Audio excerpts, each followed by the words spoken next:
Hello tout le monde et bienvenue dans cette nouvelle vidéo. Aujourd'hui je vous retrouve avec deux bookstagrammeurs. Vous avez déjà vu Rémi dans une précédente vidéo, la vidéo de Sharakai. Et aujourd'hui on accueille également Jennifer de l'Instagram Richesse de Fantasy. Rémi, l'encre de la magie. Fantasy, c'est le thème d'aujourd'hui puisqu'on va vous parler du premier tome du Livre des Martyrs par Steven Erikson. Alors avant ça, on va rapidement présenter les nouvelles personnes qui sont arrivées sur la chaîne parce que de plus en plus on crée une communauté. Donc Jennifer, est-ce que tu arrives à dire 2-3 petits mots sur ton compte Instagram, sur ce que tu aimes, sur ce que tu lis? Oui, donc moi c'est Jennifer, j'ai 30 ans, j'habite près de Montpellier et j'ai ouvert ma page Instagram en mai dernier. Et en fait, j'ai un parcours un peu particulier au niveau de la lecture, c'est-à-dire que j'ai toujours aimé lire depuis toute petite, mais j'en lisais très peu, c'est-à-dire que ça a commencé comme beaucoup des années 90 avec Harry Potter. Mon père est arrivé un soir avec le tome 2, donc il s'était trompé, donc je n'avais rien compris. Et c'est avec la sortie en 2001 du premier film au cinéma que là, j'ai eu mon amour incontesté pour ce petit sorcier et où j'ai lu, relu et re-relu toute mon adolescence cette saga. Et je me suis au final très peu intéressée à ce qui se faisait à côté. Après, j'ai eu ma période d'adolescente prépubère avec Twilight, etc. Mais voilà, je me suis jamais acheté mes propres livres. De moi-même, historiquement, je crois que je me suis acheté, et j'étais déjà jeune adulte, que la saga Sorceleur et Game of Thrones. C'est tout récemment, en fait, ça a commencé avec la passe miroir. C'est mes belles-sœurs qui me l'ont offert, donc je leur passe un coucou si jamais elles regardent la vidéo. Et c'est là où j'ai commencé à m'y intéresser parce qu'en fait, j'ai adoré le tome 1. J'ai couru en librairie pour lire les tomes 2 et 3, donc je me suis fait les 3 en 10 jours. Et j'ai commencé à regarder sur Internet, en fait, et à m'intéresser à la page Facebook de l'autrice pour savoir quand le tome 4 sortait. Et c'est là où tout a commencé, où j'ai découvert qu'il y avait Booktube, Bookstagram, que j'ai commencé à me faire des wishlists. Et voilà, je n'en suis jamais ressortie. Donc en fait, concrètement, je lis beaucoup et j'achète mes propres livres, beaucoup, depuis 1 an et demi. Et puis au niveau de tes œuvres de fantasy favorites, là on voit Le Nom du Vent, la 5e saison derrière toi, Robin Hobb. Voilà, bah là c'est mes sagas un petit peu chouchoute et fétiche, donc rien d'extravagant. Enfin, je suis comme beaucoup de gens qui consomment Booktube ou Instagram, je suis un mouton et j'achète les coups de cœur de mes booktubeurs préférés. Donc on a les chroniques du Tueur de Roi de Patrick Rothfuss, on a Robin Hobb qui est devenue mon autrice préférée. Donc elle, pareil, ça a commencé où j'étais dans le tram et que je voyais des gens lire dans le tram et que je voyais Robin Hobb partout. Mais je disais, mais c'est qui celui-là? Parce que déjà, je savais même pas que c'était une femme. Et là, j'ai vu qu'il y avait plein de tomes, plein de sagas. Et pareil, j'ai commencé à les acheter. Et voilà, maintenant, c'est devenu mon autrice préférée. Elle a une plume juste exquise. On a ensuite la saga d'N.K. Jemisin avec les livres de la Terre fracturée. Donc là, c'est carrément Cornelius qui m'a survendu son coup de cœur à travers plein de vidéos. Donc j'ai craqué, j'ai adoré et j'ai fait craquer des gens à leur tour. Donc ça, j'adore. De toute façon, c'est un peu pour ça que j'ai lancé ma page Booksta. Et après, on a la saga Cuchiel qui est aussi de l'enfant. De toute façon, il n'y a que de la fantasy, à part la dernière qui est Fièvre Noire, qui est une saga d'urban fantasy, mais très très addictive aussi, que j'aime beaucoup. Merci Jen pour ta petite présentation. Rémi, on a fait une vidéo ensemble sur Sharakai. Ouais. On t'a déjà vu sur la chaîne, mais est-ce que tu peux nous rappeler rapidement ce que tu aimes lire? Rapidement, du coup, je suis tombé dans la potion fantasy quand j'avais 11 ans avec les Royaumes oubliés et principalement l'histoire de Drizzt Do'Urden que j'ai présenté récemment aussi. Et pour faire court, du coup, puisque vous avez déjà vu avec la vidéo de Sharakai, moi, mes univers préférés, ça va être vraiment Wheel of Time, donc La Roue du Temps, pour la belle plume de Jordan. Voilà, je suis tombé, enfin, j'ai lu le premier tome quand j'avais 17 ans. J'en ai 34, presque 35, donc autant vous dire que j'ai vécu 17 ans avec Jordan. Et puis, donc, les Sharakai, d'où la vidéo de la dernière fois avec Michaela. Oui, tout à fait, une super vidéo d'ailleurs. Ouais. Elle était vraiment chouette. Et alors, tout simplement, nous trois, on s'est rencontrés sur Instagram. On a beaucoup échangé. Rémi par La Roue du Temps. Jennifer est venue à travers Rémi, donc c'est comme ça qu'on a fait connaissance. Et puis vous deux... Même Jennifer m'avait parlé de ton compte aussi. Ah voilà. La boucle est bouclée. La boucle est bouclée. Et puis Jen et puis Rémi, vous vous connaissiez aussi déjà sur oui, parce qu'on a commencé nos Instagram à peu près à la même date. Oui. Et moi, j'ai toujours adoré les avis un peu impopulaires, comme dit Jen, qu'elle a sur certains livres. Donc, ça a toujours été des petits jeux qu'on a eu entre nous, je pense, après. Puis voilà. Et d'ailleurs, pour la petite anecdote, la première prise de contact, c'était pour t'enguirlander parce que tu spoilais sans prévenir dans ta chronique de je ne sais quel tome de La Roue du Temps. C'était le tome 2 de La Roue du Temps. Et c'était devenu une private joke maintenant. À chaque fois que tu faisais une chronique sur les tomes que tu avançais, regarde, Richesse, j'ai bien mis. C'était pas forcément un spoil puisque oui. C'était noté dans le résumé du livre. Mais j'avoue. Tout est relatif. C'est du spoil. Eh bien, aujourd'hui, on va parler, comme je l'ai dit, de ce premier tome de Steven Erikson, donc Les Jardins de la Lune en français, Gardens of the Moon, le premier livre du Livre des Martyrs. Et alors, bon, moi, vous le savez, si vous me suivez sur ma chaîne, j'ai déjà fait un reading vlog où je vous ai exposé mon avis en long et en large. Donc, je vous invite à aller voir cette vidéo si vous voulez vraiment savoir ce que j'en ai pensé. Et alors, petite parenthèse, je l'ai lu en anglais. Et j'aimerais juste vous dire que c'est pas forcément le plus accessible. Après, si vous avez déjà lu en anglais de la fantasy, des longues sagas, que ce soit par exemple Wheel of Time, Game of Thrones ou d'autres grandes séries comme ça, eh bien, c'est faisable, c'est abordable. Là où c'est compliqué, c'est au niveau de l'univers, et ça ne dépend pas en fait de la langue. Je pense que vous êtes d'accord pour le français, c'est-à-dire que c'est quand même difficile à se rendre compte, pas à cause de la langue, mais à cause du fait que ce soit un univers dense et complexe. Complètement. Donc dans ce premier tome, on va surtout s'attarder sur l'Empire Malazan qui désire conquérir d'autres terres, continuer son expansion, et on va principalement suivre le point de vue d'un groupe militaire, par exemple, qui agit aux ordres de l'Empire Malazan, et ses opposants, on va dire, qui est une définition assez ambiguë parce que qui s'oppose et qui veut quoi en fait, c'est un peu la question. On aura aussi donc plusieurs points de vue, ça c'est important parce qu'il y en a quand même pas mal, et au-delà de ça on aura vraiment des perspectives intéressantes, que ce soit militaires, mercenaires, mages, divinité. Alors ça c'est vraiment un aspect assez incroyable, et bien sûr c'est un monde, alors je pense qu'on vous l'a dit et redit, mais c'est dense, assez complexe, il y a plusieurs cultures, plusieurs races, et c'est ça qui fait vraiment d'un côté le point fort de Malazan et son unicité quand même, parce que ça se voit dans d'autres livres de fantasy, mais c'est quand même fait d'une manière assez particulière et intéressante. Donc voilà, on vous en dit pas trop. C'est un peu voulu parce que c'est vrai que le bonheur de lire Malazan, c'est quand même de comprendre petit à petit, de découvrir comment les informations vont nous être données et comment le monde va nous être dévoilé petit à petit. Et donc, pour ce faire, on va pas trop vous en dire, en tout cas pour ce qui est du plot. Et donc, avant de parler de ce qui a fait qu'on a aimé ou pas aimé ce premier tome, je vais donner la parole à Rémi qui va vous expliquer un petit peu l'univers de l'auteur, qui est vraiment un chouette univers. À part ça, j'étais assez surprise de savoir tout ce qu'il a fait, tout son parcours en fait. Et donc, si tu peux nous en parler un petit peu, Rémi. Du coup, je trouve que c'est toujours intéressant de revenir sur l'auteur. Déjà, ça donne un contexte. Et pour Erikson, je trouve même que ça peut donner des clés de compréhension de son univers. Erikson est un archéologue et un anthropologue. C'est important parce que du coup, pour lui, il y a vraiment une culture et une logique et une étude de l'homme qui est très forte. Il y a une interview que j'ai beaucoup aimée de lui où du coup, il dit qu'en regardant les paysages, il est capable de voir toutes les strates du temps se profiler devant ses yeux. Et c'est quelque chose qu'il a voulu retranscrire. Seuls et ceux qui ont lu le tome 1 vont comprendre pourquoi je parle de ça et de ces strates du temps. En plus, il a deux grosses passions, le jeu de rôle et l'Iliade principalement, en tout cas les textes homériques, mais l'Iliade en particulier. Pourquoi ? C'est pour le côté épopée, avec ses nombreux héros, ses scènes de bataille et ces divinités qui interviennent en fait à tout bout de champ sur le destin d'un héros, le choix d'un héros, le choix d'un camp aussi. Et c'est quelque chose qu'il a voulu vraiment implanter dans son univers et sur lequel il s'est beaucoup inspiré. Et du coup, Rémi, tu nous avais dit qu'il jouait beaucoup à des jeux de rôle aussi.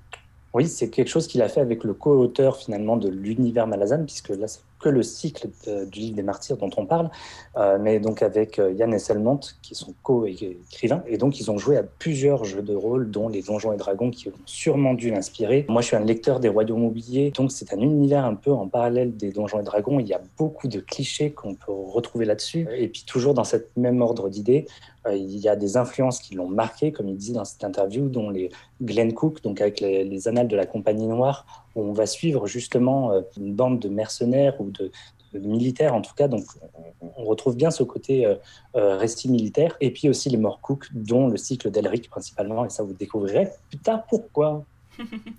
Oui, et puis alors du coup, Jen, toi tu t'es pas mal intéressée à... comment en fait l'auteur en est venu à écrire son livre, quel était le contexte. Tu m'as dit qu'il voulait par exemple d'abord faire un script pour un film, c'est ça ? Tout à fait, c'est ça. Donc moi j'ai appris tout ça en fait en écoutant un podcast sur le site Elbakin, qui est un site associatif pour promouvoir la fantasy en France. Donc clairement les gars, quand ils font leur podcast, ils le disent que ce sont des fangirls et qui vont pas être très objectifs, mais voilà, ils essayent quand même de présenter ce qu'a fait Rémi, en fait la vie de l'auteur et comment il en est arrivé à écrire et à créer cet univers avec son ami Esselmont. Donc vu que c'était des rôlistes très consommateurs, en fait ils avaient fait le tour des jeux de table existants et ils se sont dit un jour on va créer notre propre univers. C'est comme ça qu'il a créé Malazan. Et ils en sont arrivés à avoir un contenu assez conséquent pour faire 20 films ou 20 livres et 2 fois plus de films. Et d'ailleurs, en parlant de films, c'est ce par quoi ils ont voulu commencer, en proposant un script au cinéma qui a malheureusement été refusé, car trop ambitieux, trop compliqué pour l'époque. Je pense même que c'était avant le succès du Seigneur des Anneaux, et donc du coup, avant que les blockbusters se disent qu'il y avait peut-être de l'argent à se faire sur ce genre de production. Et du coup, c'est passé à la trappe. Et donc, il s'est rabattu sur l'écriture et il a écrit le premier tome des livres des Martyrs avec Les Jardins de la Lune, qui, à son tour, a été refusé à maintes reprises. Donc, il a remanié son manuscrit plein de fois, réécrit des passages, pas forcément aux mêmes époques. Et donc, c'est ce que les gars expliquent dans le podcast, c'est ce qui fait que ce tome peut paraître parfois brouillon. On a échangé tous ensemble par rapport à la lecture, et c'est Rémi, je crois, qui a été le premier à soulever la chose. C'est que quand on arrive au livre 2, donc la deuxième partie du livre, on a l'impression que c'est une plume complètement différente, mais peut-être parce qu'il s'était passé des années entre l'écriture de la partie 1 qu'il a retouchée, et puis cette réécriture éventuelle qu'il aurait fait sur la partie 2 avec une plume du coup plus travaillée et plus expérimentée. Donc on a vraiment une espèce de dents de scie sur tout le long du livre où, selon les passages, c'est pas de la même qualité. On voit que c'est plus ou moins fluide selon l'expérience qu'il avait acquis en tant que romancier. Pour information, si jamais on mettra le lien du podcast, hein, voilà, oui. pour aller l'écouter si vous le souhaitez. Et puis alors on l'a pas précisé au début, mais bien sûr c'était une lecture commune qu'on a fait les trois ensemble sur ce premier tome, donc d'où le retour comme ceci en vidéo, et aussi retour presque à chaud, parce qu'au final on a fini il y a quelques jours en arrière, donc on a des choses à dire, hein. Donc voilà pour ce qui était un peu du contexte de l'œuvre. Je pense qu'il est important de préciser que clairement c'est une œuvre assez, comme on l'a dit, complexe, dense. C'est peut-être pas pour tout le monde, déjà au niveau du style, on en reparlera, mais aussi par rapport au fait que il faut quand même connaître les codes de la fantasy. Tu l'avais très bien expliqué, Jen, si tu veux ajouter quelques mots par rapport à ça.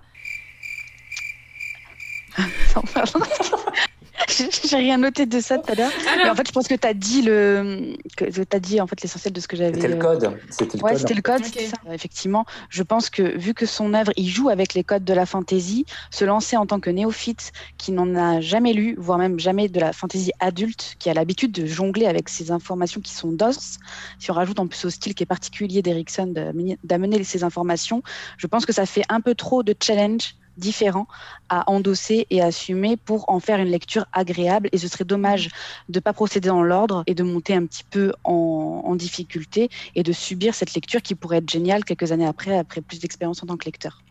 Alors maintenant on va un petit peu parler de ce qu'on en a pensé, hein. Alors moi je l'ai lu en anglais pour la première fois. Rémi, c'est une relecture pour toi? Il y a 1 an et demi que tu l'as lu pour la première fois? Ouais, c'est ça, il y a 1 an et demi, ouais. Et puis Jen, c'était aussi la première fois pour toi? Tout à fait. Alors, ce qui est important de préciser, je pense, avant de donner nos avis, c'est qu'on avait toutes et tous des attentes différentes, hein. Jen, t'as été conditionnée par le podcast à t'attendre en fait à quelque chose de bof, sachant que c'était considéré comme brouillon, le moins bon de la série. Moi, c'était l'inverse. Moi, je m'attendais à un truc vraiment incroyable, complexe, avec plein de connexions et tout. Alors, c'est un peu le cas, hein, mais peut-être pas pour moi. Et puis, Rémi, toi, t'es un peu entre deux, je crois. Ouais, moi je suis vraiment entre deux et du coup, forcément, comme je voudrais me lire le cycle en entier, donc tous les tomes de S.L. Monte Erickson, c'était un passage obligatoire parce que c'est un premier tome assez costaud, il faut quand même le dire, donc la relecture était un passage obligatoire. Ouais. Et puis je voulais faire la lecture commune avec vous. Donc, écoute, on va commencer par donner notre avis. Bon, moi, si vous avez vu mon reading vlog, vous savez où je me positionne. Jen, toi, tu es quand même plus fan. Tu reconnais les défauts, mais tu es quand même bien à fond dans cet univers. Ouais, voilà. Faut le dire. Donc, comme tu viens de le dire, en fait, j'ai été conditionnée par ce podcast qui m'avait préparé vraiment à lire un truc très, très bof. Et du coup, j'avais aucune attente. Je me disais, c'est pas grave, le 1, je le lis parce qu'il faut commencer. Et ça va être vraiment de la bombe qu'à partir du tome 2. Et en fait, en revoyant mes attentes aussi basses, j'ai vraiment surkiffé ma lecture parce que je l'ai trouvée excellente. Et après, pour rentrer un peu plus dans le détail et toujours sans spoil, bien sûr, ce que j'ai aimé, c'est la richesse de l'univers, sa complexité et ces moments magiques où on a une scène et qu'on a enfin toutes les pièces du puzzle qui s'emboîtent et que ça fait, pour moi, ça faisait vraiment des feux d'artifice dans ma tête en disant oh, mais en fait, ça voulait dire ça tout à l'heure, etc. Voilà, cette façon qu'il a de faire une scène où on comprend rien, hein, clairement. De toute façon, on s'écrivait régulièrement pendant la lecture commune et je vous ai envoyé des screens de mon e-book. Je fais, j'ai rien compris. On a l'impression d'être débile, mais en fait, il faut faire confiance à l'auteur. Peut-être un chapitre après, il va vous donner les clés ou une scène après, les clés avec un flashback ou un autre point de vue sur la même temporalité qui va tout de suite nous donner les clés pour comprendre. Donc, il ne faut pas en fait se frustrer. Et moi, c'était vraiment jouissif ces petits moments parce que j'ai un petit côté archiviste, Hermione Granger qui aime bien tout savoir. Et en fait, j'ai pris énormément de notes, mais parce que j'adorais retrouver tous ces petits morceaux, tous ces petits indices sur la construction de l'univers et tous les liens qui étaient faits d'une scène à l'autre. Et toi, Rémi, donc comme relecture, premières impressions ? Du coup, moi, j'aime énormément l'univers à nouveau. Hein, je l'avais déjà beaucoup aimé dans ma première lecture. Je rejoins Jen sur l'univers qui est très dense, mais qui est vraiment super riche, bien emmené, mine de rien. Et puis, ce qui me plaît le plus, c'est ce côté épopée de l'univers. Un univers vraiment très large, très étendu. Après, la différence de Jen, c'est que moi, j'avais commencé à prendre des notes, beaucoup de notes, comme je faisais à la base pour La Roue du Temps. En fait, même si c'était une relecture, ça m'a un peu pourri ma lecture de cette partie-là, parce que j'attendais à chaque fois genre la petite révélation ou le petit symbolisme que j'avais chez Jordan, et donc je me notais plein de choses, et en fait, ça me coupait à chaque fois ma lecture. Donc, j'ai laissé un petit peu ça de côté, et en fait, la lecture a été plus fluide. Il faut se laisser aller. Mm-hmm. Moi, les notes que j'ai prises, c'est ça, donc... Oui, c'est pas beaucoup par rapport à d'habitude. C'est pas beaucoup, effectivement. Et donc, on parlait de cet univers. Effectivement, le point fort, je pense, de Malazan, je sais pas si vous êtes d'accord avec moi, mais c'est quand même, justement... Là, on voit la pointe de l'iceberg. On est déjà juste sur un continent, principalement, et quand on sait qu'il y a plein d'autres choses autour, qu'il y a aussi toute une histoire assez conséquente, on se dit... On est parti pour quelque chose d'assez grandiose, hein. Et donc, comme tu le disais, cet aspect archiviste et tout, c'est vraiment super parce que moi, personnellement, c'est ce que j'aime bien dans tous mes livres, quand tu as pas les infos qui sont données trop comme ça, où l'auteur te tient pas par la main. Bon, Erickson, c'est quand même un peu extrême, hein, c'est limite, il t'abandonne dans le bac à sable, mais... Erickson, il t'enlève les deux roues du vélo, il te pousse. Voilà, c'est exactement ça.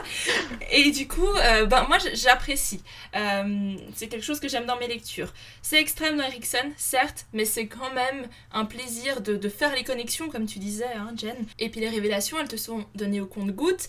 C'est satisfaisant quand tu les as, ou alors quand tu comprends quelque chose par toi-même, ou tu as fait une déduction, tu te dis je suis sûre que c'est ça, et puis t'as bien réussi, Jen, dans plusieurs contextes, t'as touché juste, donc voilà, c'est vraiment un univers à découvrir. D'autres points aussi qui nous ont marqué, hein, puisqu'on a un petit peu discuté avant, c'est la plume, le côté épique, hein, Jen, je crois que toi tu as beaucoup aimé ça. Ah oui, moi j'ai adoré son style, qui est très minimaliste, très efficace. Je trouve qu'il n'y a aucune lourdeur dans les descriptions. Ça rejoint un peu la même logique avec laquelle il a créé son univers. Et il crée ses scènes de la même façon, c'est-à-dire qu'il donne l'info et le minimum syndical au moment seulement où on en a besoin. Donc, on n'est pas noyé sous de l'infodumping comme on pourrait avoir dans d'autres sagas que j'aime pourtant beaucoup. Par exemple, Cuchiel, tome 1, vous avez 200 pages où l'autrice vous noie sur tout son univers, tout ce qu'elle a créé, vous avez tout d'un coup, alors que lui, contrairement à ça, c'est beaucoup plus fluide. Du coup, les actions s'enchaînent très vite. Bon, il y a un très bon rythme dans le récit, car on nous donne les infos qu'au moment où on en a besoin.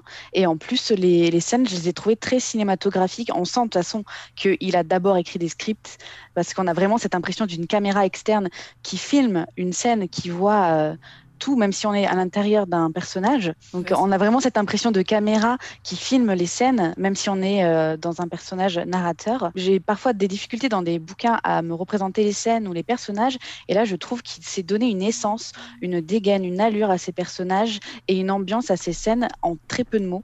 Et c'était vraiment très agréable, en fait. Je ne sais pas si Rémi, t'as pensé pareil.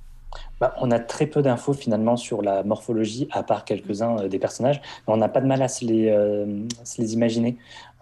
Comme tu dis, même les scènes, ça se voit qu'il avait écrit d'abord pour un script sûrement de cinéma, parce que c'est très cinématographique. Les scènes, elles sont assez fluides, les scènes de bataille sont très fluides et très visuelles également. Et les scènes de magie, on en parle, elles sont juste hallucinantes. Et là, on a accès à une magie assez explosive finalement, comme on peut voir maintenant aussi des fois dans les Sanderson ou autres, mais avec toujours ces petits artefacts qu'on avait plutôt dans les anciennes fantasy, des artefacts qu'on va lancer pour invoquer, pour lancer une potion, quelque chose. Enfin, moi, ça m'a énormément plu. Et là-dessus, finalement, ça fait encore lien avec sa personnalité et sa personne de rôliste, de joueur de jeu de rôle. Donc, ouais, moi, j'étais vachement emballé, d'autant plus que je suis un ancien joueur de jeux de rôle. Donc, voilà, c'était vraiment super. Alors, pour revenir sur ce que vous disiez, vous mettez en avant le fait que, voilà, c'est très... ça va droit au but, les informations n'arrivent que quand on en a besoin, c'est très cinématographique. Mais alors, moi, justement, c'est ce qui m'a dérangé. C'est ce qui m'a dérangé. On parlait de la représentation des personnages. Moi, j'arrivais pas. Alors, à part une couleur de peau ou une longueur de cheveux, une taille, moi, je vois pas à quoi ils ressemblent. Je suis désolée. Et puis, c'est ça qui me manque. Alors, au-delà des personnages dont on va parler plus tard, par exemple, où je disais, on n'a pas d'introspection, pas de rétrospection. Ben, même physiquement, je peux pas me les représenter. Alors, je peux pas connecter avec eux. Je sais pas. Mais est-ce que tu ne peux pas te les représenter, ou est-ce que toi tu te les représentes? Parce que moi c'est ça que je me dis, c'est qu'en fait chacun qui lit ce tome 1 peut se représenter à sa manière ces personnages, tu vois. Donc je me dis que quelque part tu as ta représentation, j'ai la mienne, et ça se trouve ils sont moi je parle d'un personnage et je lui mets des cheveux bruns, alors que ça se trouve toi c'est des cheveux blonds. Mais c'est ça qui est chouette aussi, c'est que finalement on va prendre les personnages et on va les modeler avec nos propres codes aussi. Oui, alors... Mais Pardon. Vas-y. Ce que je disais justement tout à l'heure, le fait qu'il donne une attitude, en fait, une dégaine, et je trouve que c'est beaucoup, en tout cas mon goût de lectrice, je trouve qu'une allure, une dégaine, une manière de se mouvoir et d'être est beaucoup plus percutant que de savoir de quelle couleur sont les cheveux et les yeux. Pour moi, c'est beaucoup plus personnel et au final beaucoup plus précis sur après la personnalité qui peut suivre cette dégaine-là du personnage.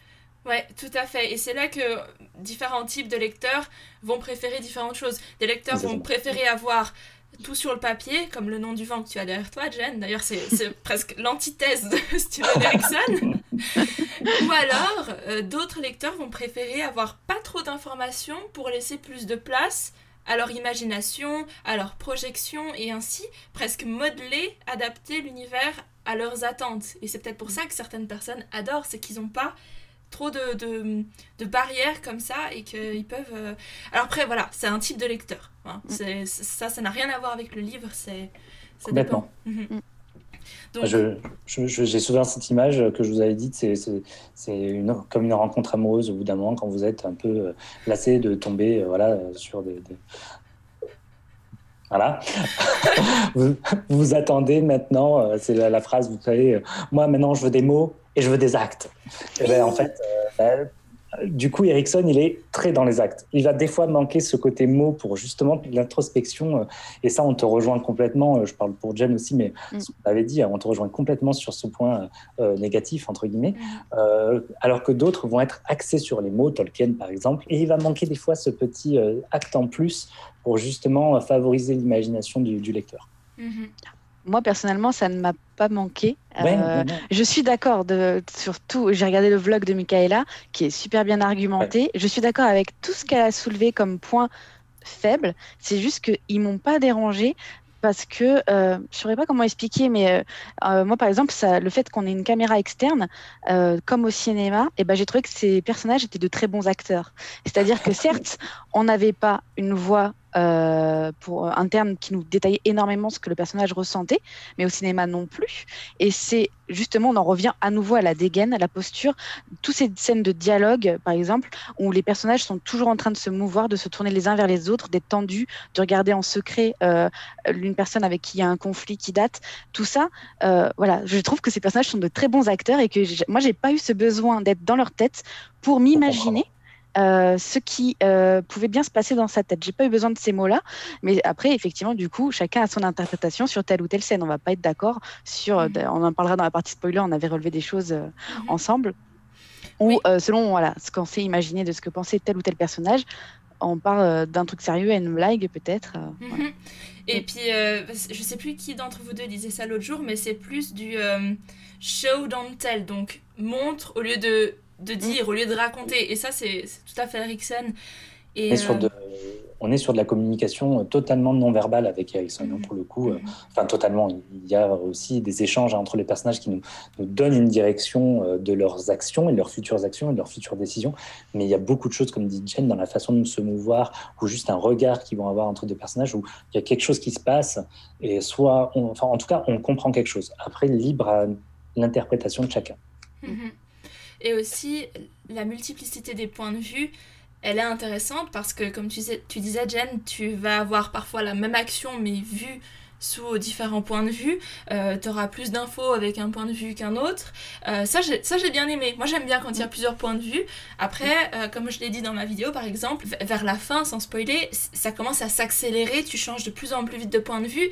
Tu commences un petit peu à te perdre. Mais en même temps, ça t'apporte des infos. Mais c'est juste peut-être pas aussi fluide. Fluide, même pas forcément, mais plus... il faut être, en tout cas, très attentif, je pense. Oui, il y a carrément des passages où ça change tellement vite et qu'on a des personnages particuliers qui parlent d'eux à la troisième personne, où pendant plusieurs lignes, on ne sait pas en fait qui est devenu le personnage narrateur.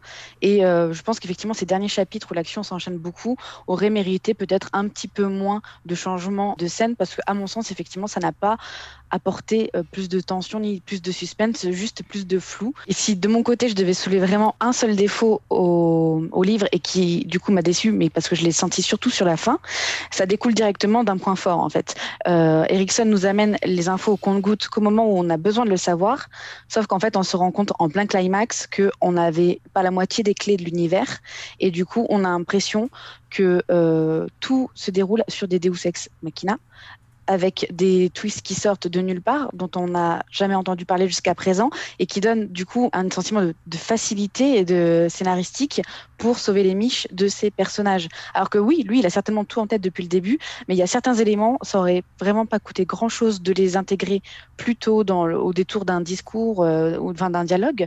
Comme toi, tu l'as mentionné, typiquement, la poudre magique à un moment donné qui sauve un personnage. Ça coûtait rien de mettre une scène en tout début de tome où ce fameux personnage obtenait cette fiole et on n'en parlait plus, et là ça faisait le truc, le raccord super impressionnant et jouissif de ce moment-là. Si on ne sait pas qu'il a la fiole et qu'il l'utilise à bon escient à un moment, on s'en fout au final de ce...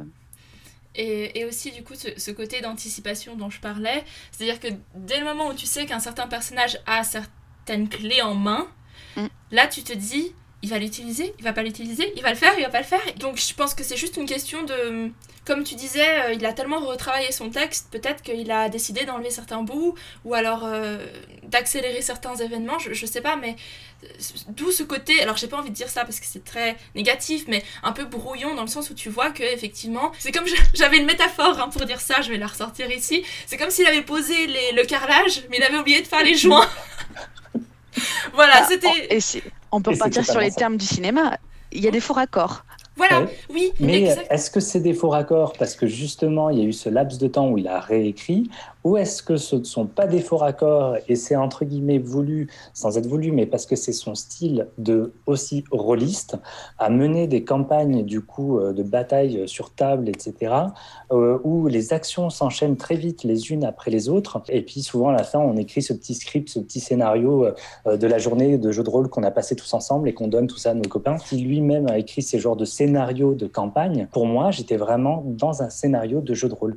Et même si j'aime le côté jeu de rôle à certains moments ou certains clins d'œil, moi, pour le coup, c'est quelque chose qui m'a déplu justement sur ce côté-là, parce que ça rejoint ce que tu dis, finalement, il y a des choses qui sont un petit peu décousues, qui apparaissent comme ça, finalement, en claquant des doigts. Est-ce que, du coup, c'est dû à la réécriture, ou est-ce que c'est finalement dû aussi au fait que ce soit un rôliste, et donc du coup, comme je vous disais, qui enchaîne les campagnes et qui écrit comme une campagne de jeu de rôle finalement. D'accord. Il nous a enjaillé là. Je savais pas si tu voulais dire quelque chose.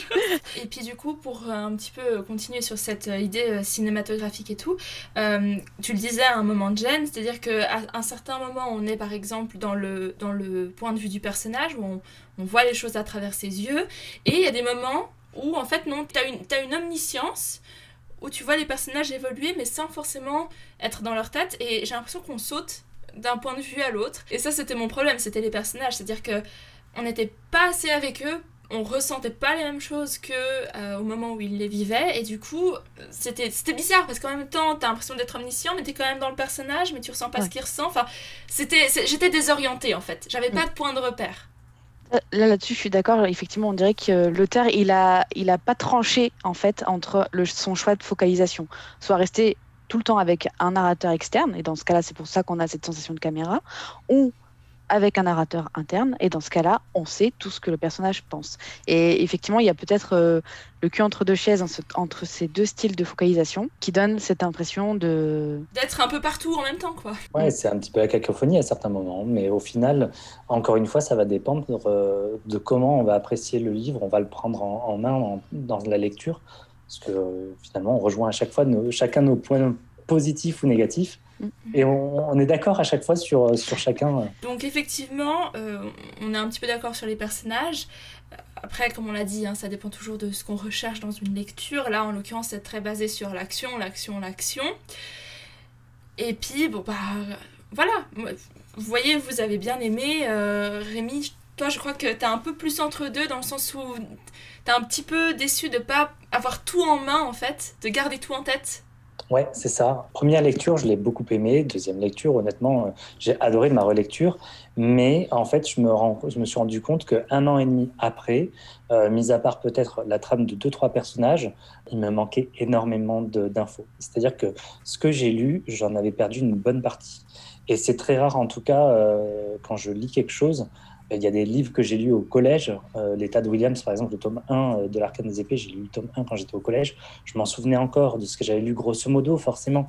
Mais là, un an plus tard, il y avait énormément de choses que j'avais perdues et c'est quelque chose qui m'a énormément frustré. Et puis du coup, je me pose beaucoup de questions. Je me dis, est-ce que ça va être un livre qui va me marquer ? La roue du temps, on peut me poser ou me parler d'un événement, je saurais citer exactement dans quel tome cet événement se passe. Et là, pas du tout, alors qu'on n'en est qu'au tome 1. Donc, ça me met juste en rapport avec ce livre. Est-ce que finalement, oui, j'ai aimé. Est-ce que ça va être un coup de cœur ? Pour le moment, non. parce que pour moi, le coup de cœur, je l'oublie pas. Comme on l'a dit déjà, ça sert à rien d'essayer de tout retenir. Alors, il y a une différence entre retenir les informations et puis retenir l'histoire de manière générale. Là, c'est vrai que moi aussi, je pense que dans quelques semaines, j'aurai une idée vague du parcours qu'on a fait, mais au niveau des détails, c'est tellement chargé niveau action que je pense que c'est même impossible de se rappeler de tout ce qui se passe. Alors, en plus, c'est des actions pour la plupart épiques, mais en fait, t'as tellement de épiques que ça devient la norme. C'est ça. Et après, par contre, se pose l'autre question, c'est-à-dire que si vous voulez continuer, ne tardez pas peut-être dans le temps à enchaîner les tomes, parce que du coup, sinon, je pense que vous risquez de perdre un petit peu le fil. Jeanne avait calculé, je crois que tu avais dit 2-3 mois, puisque Léa, la maison d'édition Léa, termine la publication en 2022. Ouais, donc voilà, ça. En enchaînant tous les 2-3 mois un tome du Livre des Martyrs, vous êtes raccord et comme ça vous finissez en temps et en heure avec la fin de publication de Léa. Après moi je rebondis sur ce que vous venez de dire parce que je suis pas d'accord. C'est rare sur ce livre, mais moi je pense qu'au contraire la force de... Alors, peut-être que la suite de la saga va me contredire, mais je pense que justement sa force est dans les détails et que moi le fait d'avoir noté tout au long de ma lecture ce qui se passait, j'ai beaucoup plus mémorisé que vous peut-être.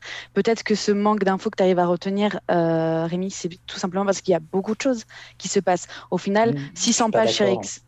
Non, je suis pas d'accord parce que du coup, j'ai lu La Roue du Temps, il y a plus d'infos pour moi dans La Roue du Temps parce que Jordan s'attaque à plein de symboles. Quand je te dis dans La Roue du Temps, une couleur, ça peut te donner le destin d'un personnage, c'est pas pour rien. Donc il y a plus d'informations chez Jordan, mais c'est juste que c'est dense. Est-ce que peut-être du coup, je suis moins pris dedans? Et tu vois, même le fait d'écrire un résumé, j'ai essayé. Mais en fait, plus j'écrivais, moins j'étais dans le livre. Donc au final, je pourrissais ma lecture, au contraire de toi, qui a pu justement écrire et lire en même temps. Alors que c'est quelque chose que je peux faire avec Jordan, mais j'ai pas réussi avec Erikson. On voit la main moi, de Fab. Mais ta main.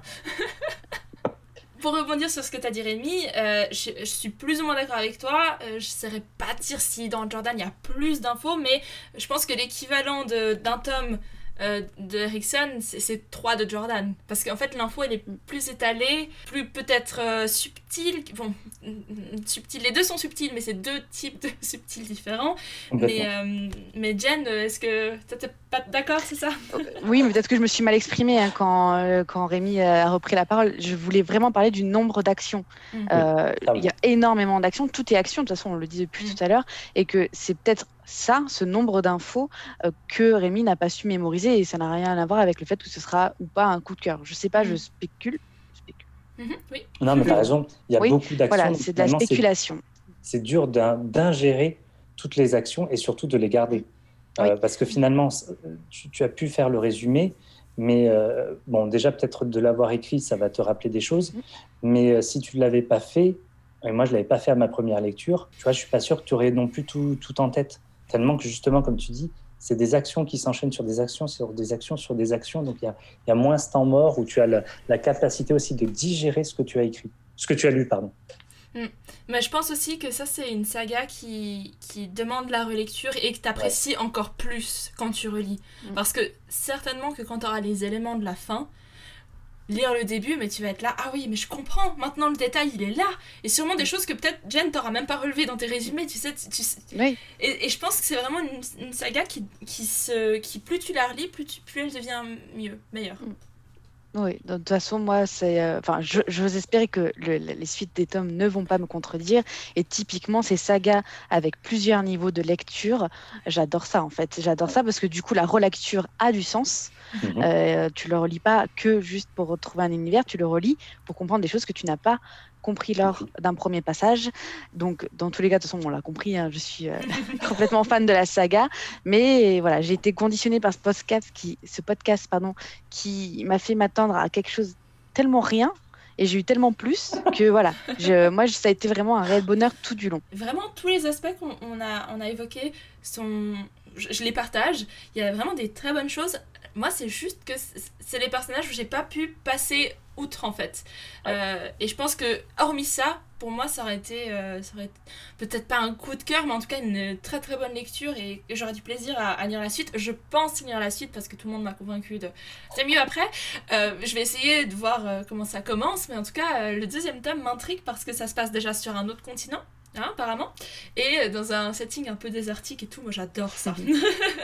Donc maintenant on va passer à la partie avec spoiler. Donc si vous n'avez pas encore lu ce premier tome du livre des martyrs, on vous dit au revoir, allez suivre Jen et Rémi sur leur Instagram, et on commence du coup avec les spoilers.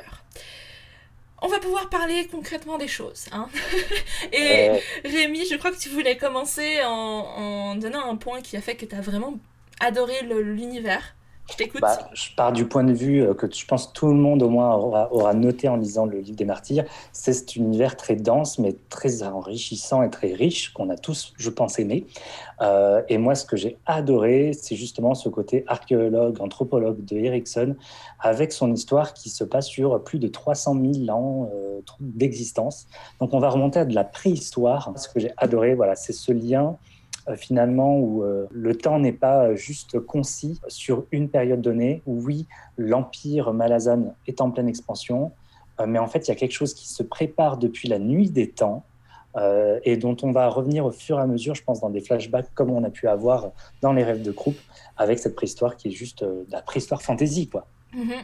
Et justement, en parlant de préhistoire, moi j'ai adoré le moment où en fait, donc t'as Lorne et puis le Talan Imas qui entrent dans la espèce de grotte ou tunnel où il y a le tyran, puis justement ils voient la glace, la période glaciaire. Moi, je trouvais ça fascinant. J'étais là, oh là là, les dinosaures, ils sont où?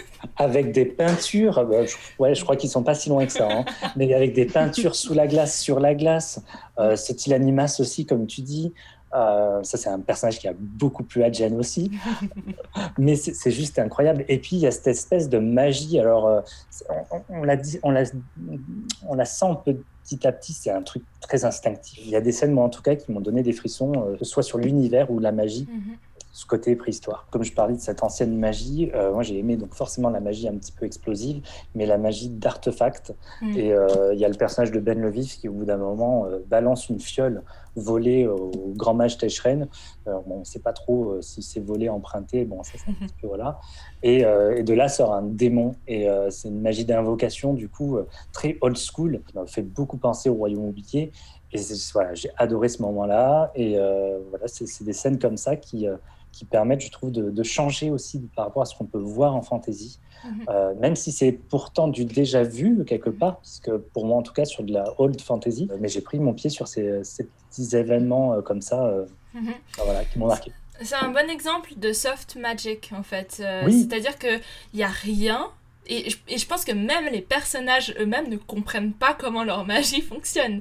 Donc, non mais c'est vrai, à part ça, typiquement, t'as, comment il s'appelle, Anamander Rake, il parle du tyran, je crois, et lui-même comprend pas trop déjà comment il est emprisonné. J'espère que je dis pas de bêtises, mais il me semble que c'est ça, où en fait, il arrive pas trop à cerner quel est le pouvoir de ce tyran, enfin déjà parce que ça remonte dans le temps, mais parce que c'est hyper ambigu. Les Garen, pareil, c'est quoi? C'est un espèce de portail, c'est une magie dans laquelle tu puises, enfin, et ça, comme tu le dis, c'est de l'instinct, c'est-à-dire que c'est pas dépendant presque de la volonté du personnage. C'est presque comme si, je sais plus si c'est toi qui le disais parce que j'ai regardé tellement de vidéos justement, mais où en fait c'est une source qui est disponible et tu ne peux que puiser dedans, et ensuite l'utiliser comme elle vient en fait. C'est pas toi qui vas former la magie comme tu la veux, tu dois la prendre et t'en servir telle qu'elle.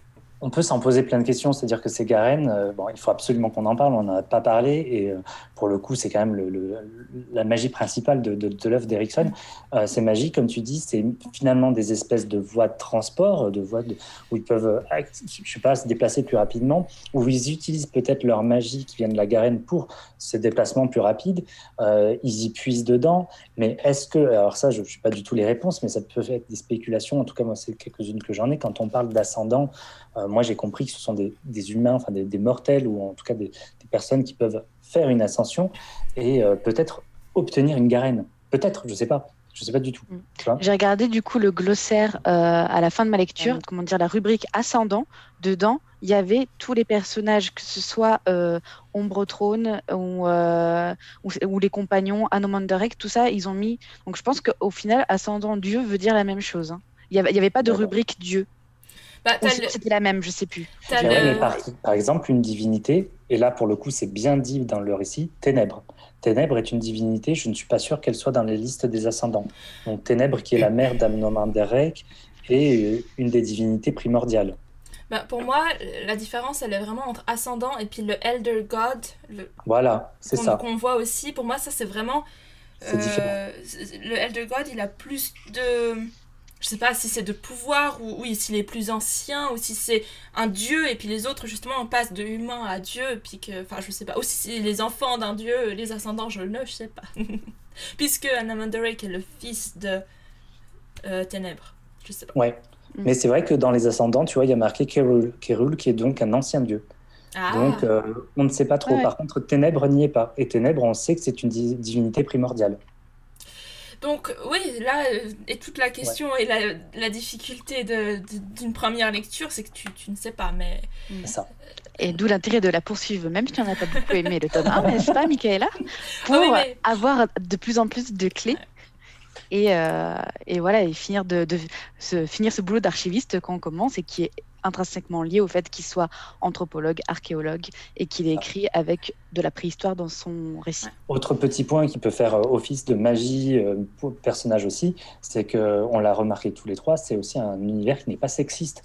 On a une impératrice, on a son adjointe, qui est donc peut-être une espèce de bras droit, mais qui est une femme, et on a le personnage de Logval, qui est chef de son cadre de mage, donc, qui est donc chef militaire. Donc c'est super chouette, et puis ce sont des femmes qui sont dans des strates de pouvoir en plus, et ça nous est emmené de façon totalement normale. Donc c'est pas genre hurrah, bravo, il y a une femme au pouvoir. Non, pas du tout en fait. C'est écrit genre rien à foutre, il y a une femme au pouvoir. Donc ça passe super bien, et je trouve que c'est super novateur, surtout pour l'époque, quoi. Puis les personnages, il y en a quand même qui sont forts en fait. Moi j'ai beaucoup aimé le sergent, alors Whiskey Jack en anglais. Mésanger, voilà. Pour le coup, c'est le seul où j'ai ressenti, tu sais, le poids des années de guerre où là tu peux vraiment compatir avec lui.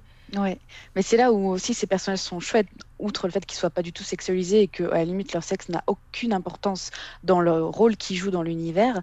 Ce n'est pas que des gens qui ont la trentaine, qui sont beaux, qui sont jeunes. Oui. Logvoil, c'est une femme, moi je l'ai plus vue comme une femme qui avait peut-être physiquement la trentaine, mais elle a plus de 200 ans, elle a des rondeurs. On a son amant du début qui est une crevette apparemment, parce qu'elle parle que visuellement leur couple peut faire bizarre, enfin qu'il y a un clivage entre leurs deux silhouettes. On a Mésanger qui est vieux, on a aussi le haut point, qui est le chef de la campagne Genebakis Durek, qui est amputé d'un bras. On a Krupp, je reviendrai dessus, mais qui est petit et rondouillard. Enfin, il y a vraiment de la variété à ce niveau-là. Et pour rebondir sur Mésanger, moi, ouais, c'est aussi un personnage qui m'a beaucoup touchée, du fait qu'après, quand on apprend qu'au final, il était capitaine d'une armée, et qu'avec le changement, parce qu'on a oublié de le mentionner quand même, mais on a quand même Lazine qui a tué, on ne sait pas dans quelles circonstances encore, l'empereur, et qui du coup essaye d'annihiler tout le pouvoir qu'il a pu laisser derrière lui et tous les gens qui lui sont fidèles. Et Mésanger paye directement cette loyauté. Pourtant, il a rien essayé contre cette impératrice. À la limite, c'est même plus l'hostilité qu'elle lui porte qui va trahir, parce qu'à la base il n'en avait pas l'intention, donc il a été rétrogradé, mais il a encore ces brûleurs de pont, là c'est des hommes de la première heure qui sont encore là, encore fidèles à l'Empire, mais pourtant poursuivis par une impératrice qui est persuadée qu'un jour ils trahiront, et au final c'est son obsession à elle qui va créer moi je l'ai vécu comme ça et compris comme ça, c'est son obsession à elle qui va les pousser à trahir au final. Oui, parce que justement, moi j'allais dire, au début c'est pas clair, est-ce qu'il y a un méchant, est-ce qu'il y a un parti auquel on doit s'attacher, et vu la fin, je pense qu'on est plus censé être contre l'impératrice, mais en même temps, il n'y a rien qui justifie qu'on soit contre elle. Hein. Pour Erikson, du coup, il a voulu créer un monde où c'est très difficile du coup de, de choisir un camp et où en fait le seul et unique but, alors forcément ils ont tous leur petit but personnel, mais leur seul et unique but globalement, c'est l'acquisition de pouvoir et garder le pouvoir. Donc on ne sait pas non plus dans quelles conditions Lazine a voulu renverser l'empereur. Est-ce que c'était un bon, est-ce que c'était un mauvais? On ne sait pas trop non plus. On sait quand même l'Empire était aussi en extension puisqu'elle était quand même dirigeante de la Griffe, qui est donc une escouade d'anti-mages. Il y a toujours cette obsession du pouvoir chez les personnages et l'obsession de le maintenir aussi. Teichren, par exemple, très clairement, on sent qu'il comprend que Logvoil est peut-être plus puissante que lui. On sent que c'est pas que ça le dérange, mais bon, faudrait pas que ça soit trop fort non plus. Voilà. Et puis donc Lazine, jusqu'où elle va aller, jusqu'où elle peut aller dans cette obsession du pouvoir et de maintenir son pouvoir. Pour passer un petit peu maintenant à des choses plus précises, on va parler des scènes qui nous ont marquées, en bien ou en mal. Et alors, je crois que la plus récente, enfin celle qui arrive le plus tôt dans l'histoire, c'est toi, Jen, qui l'a notée, c'est la scène de Itokan, et puis la prise de Pal. Oui, tout à fait. Donc Itokan, je crois que ça se passe encore sur un autre continent, c'est vraiment l'introduction, et on a Lorne, donc l'adjointe, qui arrive avec Paran, qui est un jeune capitaine, et là on revient à son côté sens du spectacle et de la cinématographie.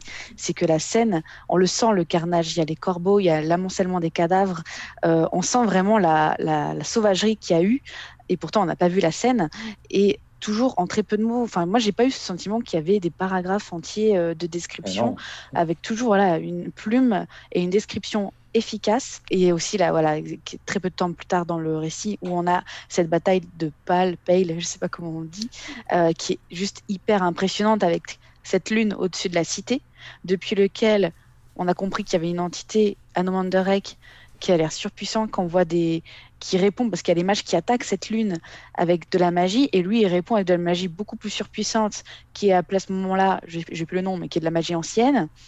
Et puis Teichren, donc ce personnage jaloux et qui a l'air peut-être de un peu manger à tous les râteliers, et qui en fait se contente de dévier ces vagues de pouvoir dans ses propres rangs, histoire de décimer les brûleurs de pont de Mésanger et puis les mages qui pourraient être des rivaux potentiels.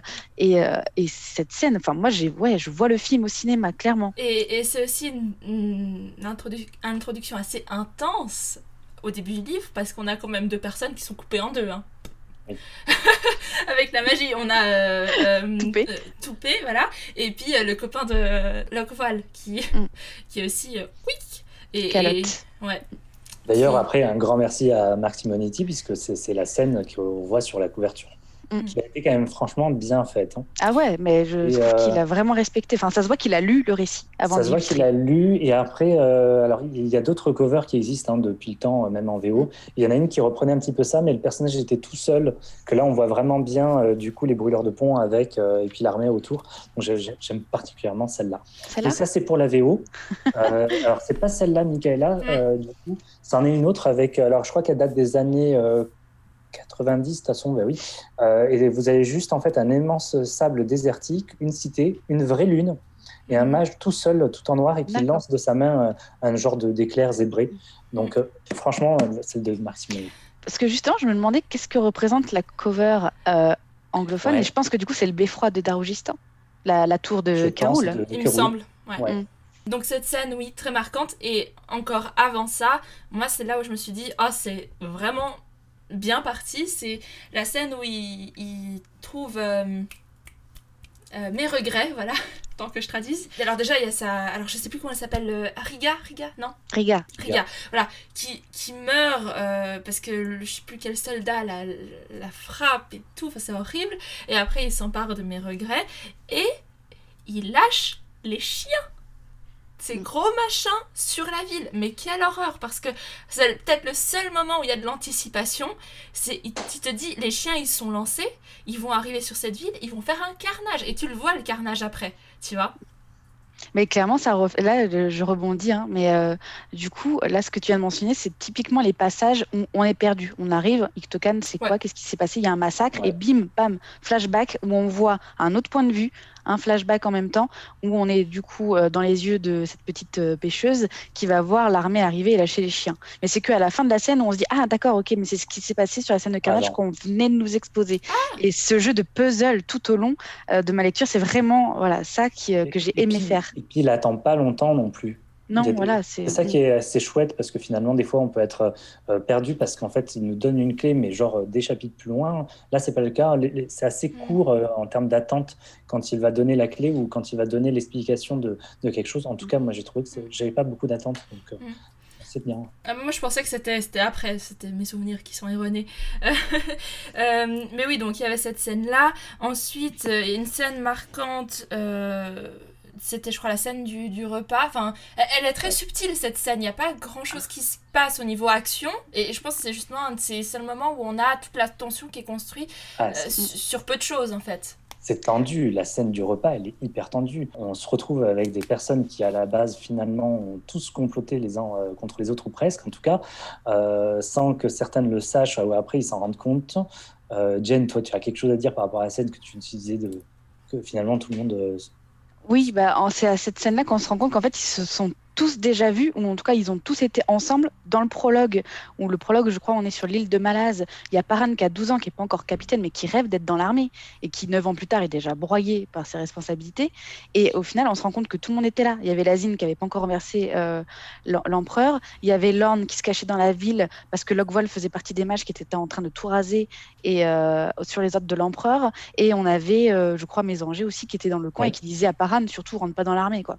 Mhm. Et ils se retrouvent tous dans cette pièce-là, avec Lorne qui perd tout de suite son faciès imperméable d'adjointe et qui se rend compte que alors, la mage, je ne sais pas si c'est le cas de tuer ses parents, mais la mage responsable, en tout cas l'une des mages responsables du massacre dans lequel ses parents ont été sacrifiés, se trouve dans la pièce. Et on en revient aussi à ce que je disais tout à l'heure, cette caméra qui filme et avec les personnages qui sont de bons acteurs, c'est-à-dire qu'à aucun moment on est dans la tête de Lorne qui dit « Ah là là, elle avait envie de tuer Logvoil, etc. » machin. Non, ça va être plus, elle devient toute tendue, elle fait exprès de ne pas la regarder et Logvoil, elle, au contraire, elle fait que la regarder quand elle est sûre qu'elle n'est pas observée parce qu'elle se sent mal à l'aise. Elle n'est pas forcément en phase avec ce qu'elle a fait à l'époque, même si elle faisait que suivre les ordres. Complètement.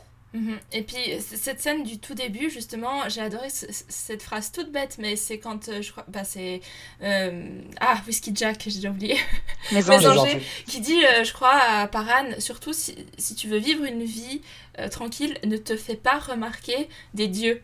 Et et les dieux, justement, une autre scène qui nous aura marqué, enfin il y en a plusieurs qui les concernent, mais ces dieux-là, ils ont quand même une sacrée prestance et charisme, et à chaque fois qu'ils sont impliqués, moi je vois tout de suite, c'est la grandeur des choses, l'aura qui dégage. Et puis il y a justement cette scène où Paran est assassiné.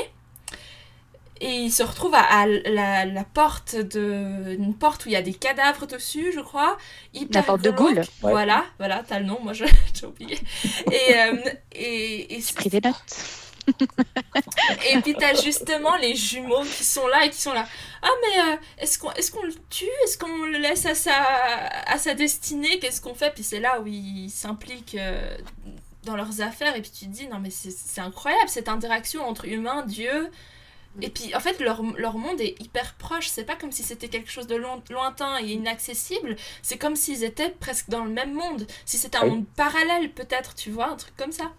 C'est l'ingérence des dieux finalement avec les humains, et on rejoint totalement l'Iliade, l'Odyssée ou les textes homériques. Et il parlait justement de ce message que Mésanger avait en disant qu'en gros, pour être tranquille, ne te fais pas remarquer des dieux. C'est très clairement aussi par rapport à l'Iliade, où le personnage de Paris en fait était déjà reconnu des dieux, et en gros on lui donne la pomme d'or où il doit choisir une déesse. Donc chacune des 3 déesses, Héra, Athéna et Aphrodite, lui offrent quelque chose pour se faire choisir, et de là va en fait être lancée la guerre de Troie, plus grosso modo. Mais quand on revient dans le début de la guerre de Troie, c'est cette ingérence des dieux finalement qui vont choisir un humain qui a déjà été reconnu pour ses qualités de juge et puis sa beauté aussi, en fait, il s'est fait remarquer des dieux. Et pas de bol, mon gars, parce que finalement, tu vas avoir une belle vie, mais tu vas avoir une belle mort aussi, quoi. Et justement, cette perméabilité des mondes, on la retrouve aussi. Alors, Jen, ça c'est une scène que tu as évoquée, c'est quand tu as Krupp qui est dans cette espèce. De nouveau, c'est quoi? C'est un rêve, c'est un monde à part. Ah oui, mais typiquement, moi, en plus, Krupp, c'est mon personnage préféré. Pour faire un petit peu d'analogie avec d'autres œuvres, ça ressemble un peu à Ori, Luna Lovegood et le fou dans l'Assassin Royal. En fait, ce type de personnage un petit peu loufoque, qui a l'air de parler en énigme. En plus, Krupp, il parle de lui à la troisième personne. Il est complètement lunaire, en fait, qu'ils ont l'impression qu'ils sont dans une autre dimension. Et j'adore ce type de personnages vraiment mystérieux, en fait, et qui sont drôles aussi. Ça rapporte un peu de fraîcheur, hein. Les passages avec Krupp, je trouve que ça enlève un petit peu ce côté très sérieux et très épopée du coup du récit. Et effectivement, ce personnage en plus a l'air d'avoir des dons de divination. Je crois que la première fois qu'on le voit, il rêve et il parle avec des altérités de lui-même. Et ces altérités lui disent « Reste à Darujhistan, c'est pour sauver la ville ». Dans l'histoire, Darujhistan étant la dernière ville libre de la campagne de Djenebakis. Et je crois d'ailleurs que Rémi, tu as une scène qui t'a particulièrement frappé dans l'un des rêves de Krupp. La scène où tu as donc Krupp au coin du feu, donc dans son propre rêve, et il y a le personnage, le dieu Keroul qui apparaît en fait. Donc finalement, cette ingérence des dieux qui, je ne pense pas créer un domaine ou un truc. En fait, je pense qu'ils interviennent vraiment. Il apparaît dans le rêve de Krupp, il s'invite. D'ailleurs, la scène du feu est importante parce que quand il dit que le feu c'est la vie c'est le feu, c'était aussi le feu dans la préhistoire, c'était le lieu où finalement tout le monde se retrouvait. Et dans l'Antiquité aussi, dans les maisons, le feu c'était le foyer. Donc du coup, finalement, le dieu s'invite dans le foyer de la tête de Krupp. Moi, c'est comme ça que je vois le truc. Et de là apparaît la Rivi. Cette espèce de femme avec le ventre tatoué, avec le renard argenté dessus, et qui va finalement donner renaissance au personnage de Logvoil qui s'est sacrifié tout en conservant son âme. Enfin, c'est juste hallucinant. Et du coup, pour rebondir là-dessus, puisque tu rebondissais sur le personnage de Krupp, moi je rebondis sur le personnage de Logvoil à travers cette scène qui est mon personnage préféré, et du fait que voilà, c'est une femme qui est chef de son cadre de mage, donc du coup une bonne strate, on va dire, hiérarchique aussi. C'est un personnage qui finalement va mourir rapidement, en tout cas, puisque moi c'est mon personnage préféré, donc forcément là, quand la première fois je l'avais lu, merde, elle est morte. J'étais blasé, je fais putain, c'est bon, en gros mon personnage préféré est mort au bout de la moitié du roman. J.R. Martin a frappé. Ouais, c'est ça. Et finalement, on sent qu'elle est pas loin. Quand on a cette scène avec la Rivi qui arrive, l'enfant, etc., et puis finalement on la voit elle dans un corps qui n'est pas le sien, qui a été calciné. La présence du coup du personnage qui va se réincarner dans cet enfant, enfin dans ce ventre, elle est là, et elle est là tout au long du récit finalement. Donc même si on ne la voit plus, moi j'avais cette présence tout au long du récit, cette envie de la retrouver. On la revoit 2-3 fois, et on la revoit, on l'entend en tout cas à la fin quand elle échange avec Paran au loin et qu'elle lui dit qu'en gros elle attendra un soldat, puisque du coup ça promet aussi une nouvelle rencontre entre eux à la fin. Ouais. Moi aussi, un truc qui m'a beaucoup intriguée, vite fait, c'est que la Rivière, elle a un renard argenté tatoué. Une fois qu'elle accouche, le renard a disparu. Et on a des interludes avant chaque chapitre où parfois il y a du texte et c'est signé la renarde argentée. Oui, donc, complètement.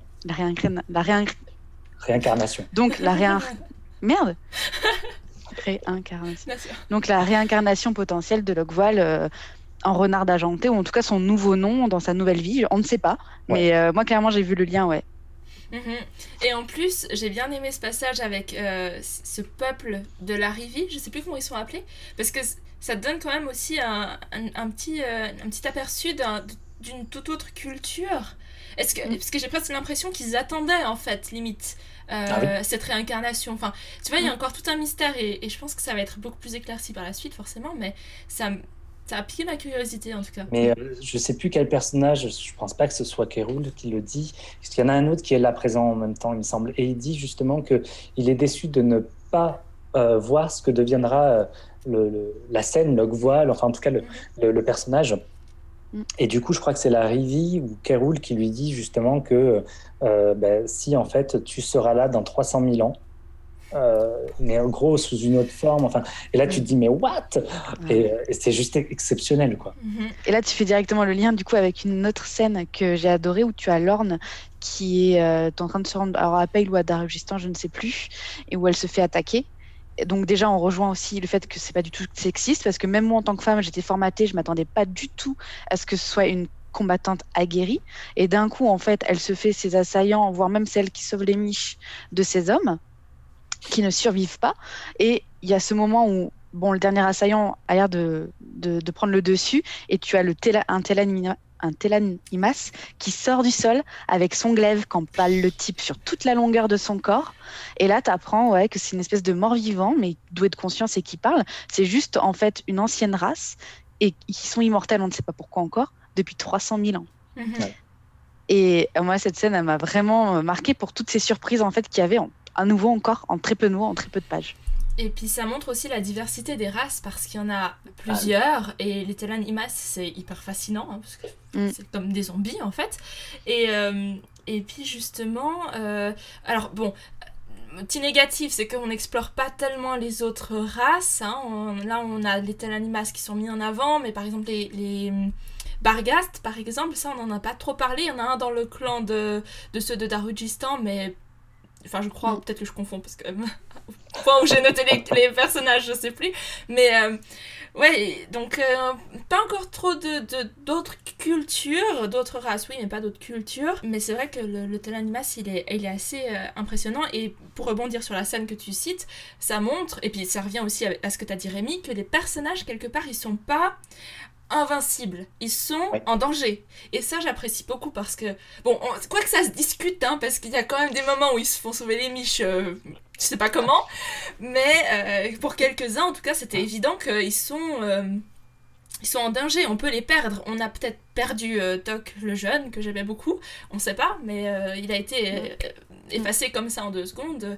Voilà, donc il y a des fois où ça marche, où ils peuvent mourir, ils sont pas invincibles. Des fois, c'est un peu exagéré, ils doivent absolument être là, et ça se voit que l'auteur le voulait là à ce moment ici, et il faut le sauver absolument. Ouais, bah là on en revient au défaut que tu soulevais, qu'on a l'impression que les personnages se plient en 4 pour suivre le script, et... je sais pas, on a déjà parlé des Deus Ex Machina à la toute fin? Je crois pas. Pas encore, mais on peut faire le pont justement. Ouais. D'accord.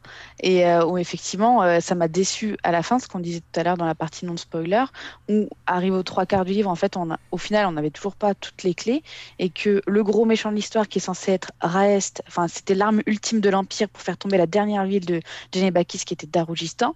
Au final, ce tyran...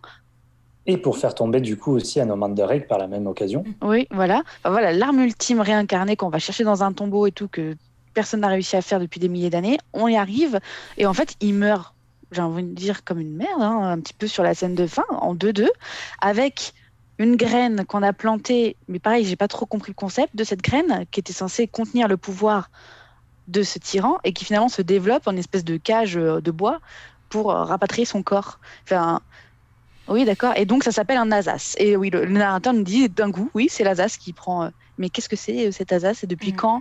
Et du coup, il n'y avait aucun moyen de pouvoir anticiper cette résolution.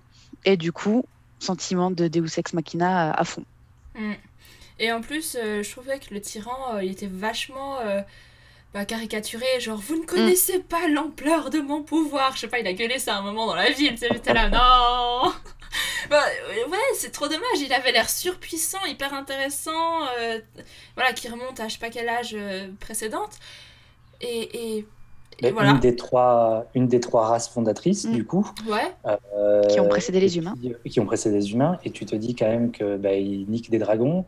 Il y a quand même le dragon rouge qui a l'air d'être la mère des dragons, qui est 2 fois plus balèze que les autres dragons qui volent avec elle, et qui est bien amoché, quoi. Il l'amoche bien.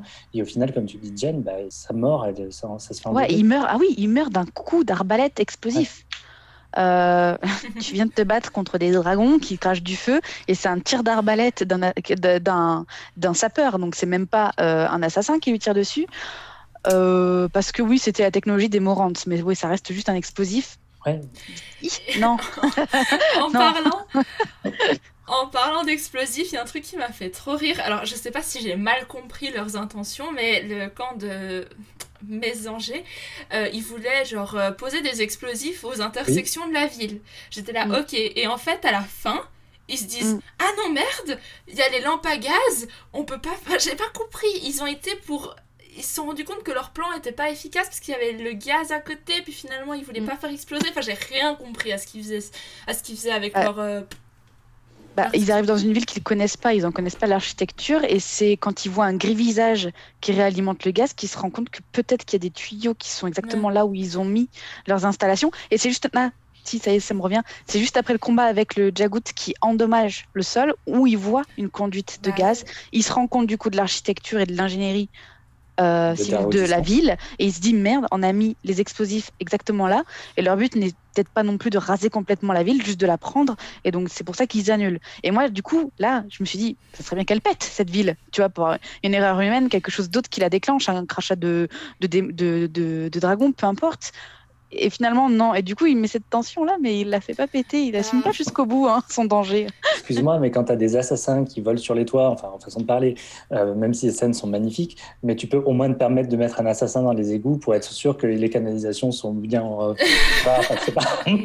c'est très bien que tu parles des assassins, parce que je pense que c'est une des dernières scènes que je voulais mentionner qui m'a marqué. Enfin, c'est pas une scène, puisque ça se passe à plusieurs reprises, mais les assassins sur les toits, c'est stylé. C'était vachement chouette. Typiquement, la scène où il y a Crocus, notre très cher Crocus, qui a beaucoup de chance et qui me fait penser à un personnage dans La Rue du Temps d'ailleurs, qui du coup, tu sais, oui, hein, tu t'en rends. Moi aussi, j'ai lu le tome 3 maintenant, moi aussi je sais. Et du coup, il vole sur les toits, il vole un truc, il est en train de repartir vers son repère, et il voit une pièce. Comme ça, puis il se dit, oh, une pièce de plus de moins, tu sais, il la ramasse, il y a une flèche qui lui passe ras le crâne, et puis après, tu sais, il y a toute cette espèce de course-poursuite où il se prend à des filets de linge et tout. Enfin, ça, j'ai adoré. La tension, elle était incroyable à ce moment-là. Et ouais, de manière générale, l'ambiance, l'atmosphère, elle était aussi assez chouette. De nuit, avec les lumières bleues et tout ça. Ouais. Et du coup, juste pour terminer, parce que vous avez chacun dit vos personnages que vous avez préférés, moi, bizarrement, alors de manière générale, ceux que j'ai préférés, c'est les créatures type les molosses, là, les chiens, incroyables, et puis le mégère, donc l'espèce de corbeau. Je trouvais que limite, ces créatures, ces animaux avaient plus de personnalité que les êtres humains, parce que... Enfin bon, les chiens ils parlent pas, mais leurs émotions sont traduites par Rake. C'est Shadow Throne. Ombre Trône. Voilà, merci. Et puis tu découvres le lien de famille aussi dans les molosses, donc c'est un truc sympa quoi. Ouais. Et t'as le même lien de famille finalement, puisque Mégère c'est la mère des grands corbeaux. Donc tu te dis, mais enfin déjà qu'est-ce que sont les grands corbeaux? On les voit attaquer, on les voit elles faire office d'ambassadrice pour des camps d'ailleurs un peu même différents des fois. Et moi j'adore, c'est mon second personnage après Logman, mais j'adore Mégère. Et puis du coup, j'ai oublié de mentionner avant, mais je parlais des molosses, une scène, et je pense qu'on est d'accord pour se dire que c'est une des meilleures scènes aussi du roman, c'est le moment où Paran, il est dans l'épée de Anamander Rake, dans Dragnipur, voilà. Il est dans la gare, parce qu'elle possède sa propre garenne. Tout à fait, et pour moi c'est comme une espèce de purgatoire hyper glauque, où t'as un espèce de travail forcé à vie pour ton âme et tout, et le fait que toutes les personnes qu'Anamander Rake tue se retrouvent dans cette épée, mais c'est incroyable cette idée, j'ai adoré. Je pense qu'on a touché à pas mal de scènes marquantes. Est-ce que vous en avez d'autres? Toute petite scène qui est juste stylée, mais parce que c'est après Krupp, je pense que c'est mon personnage préféré, mais de façon complètement subjective, parce que voilà, c'est un homme ténébreux et dangereux. Anamander Rake, il a juste le style, et là, lors du climax, quand il se dit bon, moi aussi, je suis un solipri, hop, et il se transforme en dragon. Et puis en plus, les descriptions, toujours, je les trouve superbes. Enfin, il me semble que c'est décrit sa transformation et qu'elle est super bien faite. Enfin, j'ai vraiment visualisé le truc. Et là, tu dis, ah ouais, il est stylé jusqu'au bout. Je profite juste pour rebondir parce que c'était l'exemple que j'avais pris dans ma vidéo vlog, pour ceux qui se demandaient peut-être. Le manque d'anticipation, si on avait su dès le départ que Anamander Rake pouvait se transformer en dragon. Non, mais au moment de la bataille, tu te serais dit, il va le faire, allez. Tu sais, genre, t'as une info qui te donne cette envie de voir la chose se produire, tu vois. Ouais. Et ça, il s'est vraiment transformé comme ça. Et moi, j'étais là, attends, je retourne. Est-ce que j'ai bien compris? Ouais. Mais non, autrement, c'est hyper épique. C'est vraiment stylé d'avoir quelqu'un qui se transforme en dragon. C'est trop bien. Mais t'as raison, on aurait un chouïa de plus de suspense en connaissant ce qui peut probablement arriver. Mais après, de nouveau, c'est un style. C'est vraiment une préférence personnelle à ce niveau-là. Hein. Vraiment. L'histoire en elle-même, elle est tout à fait ok de la façon dont elle a été écrite. Après, si on veut chipoter, on peut chipoter. Oui. Et puis après, tout le monde s'accorde, tous les gens qui ont continué la saga, il n'y a personne qui te dira le contraire. Oui. Ça s'améliore. Même au niveau des personnages qui, pour toi, est le point noir qui pourrait aujourd'hui t'empêcher de lire la suite, les gens te le stipulent tous, te l'attestent tous, que les constructions de personnages est beaucoup mieux et fait que s'améliorer de tome en tome. Donc... exit ton argument, hein, t'es obligé de lire la suite. Non mais je vais le faire, je pense, de toute façon. La curiosité est trop grande pour passer... Ça va l'emporter, c'est clair. Donc, je pense qu'on a fini la partie spoiler, je crois qu'on a fait le tour. Donc, on va faire une petite conclusion, je pense. Je pense qu'on est d'accord pour se dire que on a fait cette lecture commune, on a eu 3 avis différents, mais on est quand même d'accord sur pas mal de choses. En fait, c'est juste des nuances sur lesquelles on diffère, c'est des impressions, des ressentis tout à fait uniques au lecteur, enfin voilà. Mais autrement, on a, je pense, à nous 3, réussi à avoir un point de vue plus ou moins objectif sur le livre. Oui, je pense, effectivement, si on reste sur les éléments factuels, tout ce que tu as relevé dans ton vlog, que ce soit en positif ou en négatif, et ce qu'on vient de faire ici aussi, on est d'accord sur tout. C'est juste qu'on, à notre sensibilité chacun, et selon comment on a été formaté et dans quel contexte on a lu ce livre, on l'a reçu différemment et on a accordé un niveau d'importance différente à chacun des éléments. C'est ça. C'est la rencontre avec le livre, la rencontre de chacun qu'on a eu finalement avec. Tout à fait. Donc pour conclure, si nous on devait formater les gens à notre tour, on dirait que c'est pas si compliqué que ça. Il faut connaître les codes de la fantasy pour pouvoir l'aborder néanmoins, mais que il faut juste s'attendre à quelque chose d'assez rythmé, plein d'actions, peut-être pas centré sur les personnages, mais ça c'est le cas de plein d'autres histoires où c'est plus centré sur l'action que sur les personnages. Et puis autrement, c'est quand même la pointe de l'iceberg d'un univers tout à fait complexe, satisfaisant quelque part, parce que plus on lira de tomes, plus on pourra vraiment comprendre les clés de cet univers, et je pense que c'est une épopée, c'est épique, on recommande, je pense qu'on recommande. Complètement. Oui, je pense qu'il faut juste avoir en tête ce à quoi on s'attaque, pour accorder en fait une chance, mais à la saga, pas tant au tome 1, mais à la saga. Tout à fait. Ouais. Au-delà, auprès du sens aussi militaire qui est très présent, alors celles et ceux qui ont lu La Compagnie Noire pourront peut-être justement aimer, ça peut aussi servir de référence, mais au-delà juste de l'aspect militaire qui peut en rebuter aussi quelques-uns, de suivre finalement des soldats, des fois, voilà, il y a aussi tout cet aspect de la magie et de l'univers étendu qui est présent et qui interpelle, franchement, rien que parce que la création du monde est telle que du coup, en tant que lecteur de fantasy, on a cette avidité de savoir comment, pourquoi et dans quel contexte, comme disait Jen, du coup, il a créé cet univers-là. Et je pense que cette vidéo a donné justement le contexte et tout ça, donc vous avez vraiment toutes les clés maintenant pour aborder cette lecture. Et si vous lisez ce livre ou si vous l'avez déjà lu, eh bien n'hésitez pas à soit commenter sous la vidéo, soit aller parler directement à Rémi ou à Jen sur leur Instagram, parce qu'ils aiment échanger, c'est pour ça aussi qu'on s'est connus. Donc voilà, on arrive à la fin de cette vidéo. Je remercie Rémi et Jennifer d'avoir été là avec moi, c'était vraiment super. Encore une fois, leur Instagram sont sur l'écran, et pour ma part, abonnez-vous à la chaîne pour plus de vidéos. Si vous voulez revoir Rémi et Jennifer sur la chaîne, faites-le moi également savoir. N'hésitez pas à me suivre moi aussi sur Instagram. Et si vous le souhaitez, me soutenir sur Patreon. Sur ce, on vous fait des bisous. Et on vous dit à très bientôt dans une nouvelle vidéo. Au revoir. Bye. Bye.